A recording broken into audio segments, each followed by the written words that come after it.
Good afternoon, I'm Malcolm Jordan and this is your Midday News Fix for Thursday the 15th of August. The Ministry of Disabled People is being radically reshaped, with the job of overseeing support services falling to the Ministry of Social Development. An independent reviews found numerous issues with its management of funding and services dating back to its rushed set-up 2 years ago.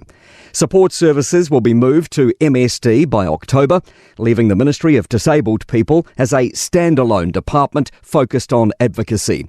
Minister in charge, Louise Upston, says funding's not the issue, it's a system problem. We need to make sure that disability support services are fair, that they're consistent, and people can rely on the services that will be delivered.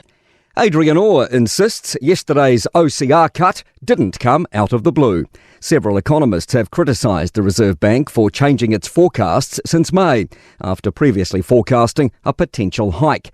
One economist, Brad Olson, says the central bank needs to take accountability for radically changing its forecast without a radical change in circumstances. But Orr says the situation has changed and he signalled a change of direction in July. I apologise that there were no pictures for some of these people, but there are lots of words that explain exactly the uncertainties, the balance of risks and our likely next move. The Prime Minister's touched down in Sydney for the first leg of his Australian trip. Today's all about infrastructure, with Chris Luxon currently meeting with the top brass at New Zealand engineering firm Becker and due to meet later with the New South Wales Premier.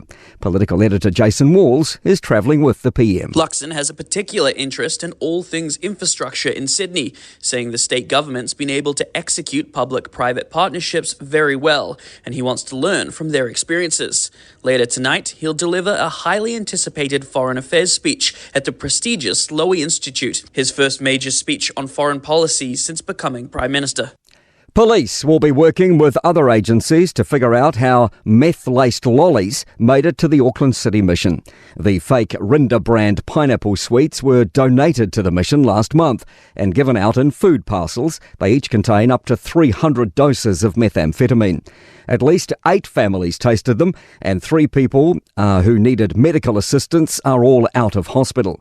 Detective Inspector Glenn Baldwin says they'll be doing forensic tests on the wrappers for any DNA. This method of importation of illicit substances into other countries is not unique to New Zealand. We will work with customs and other partners overseas. And police are making inquiries after a phone threat caused Wellington Hospital to go into lockdown overnight.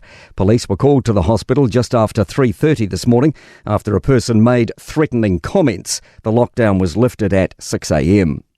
To sport, former All Blacks captain Sam Cane has been named to come off the bench in Saturday's rematch against Argentina.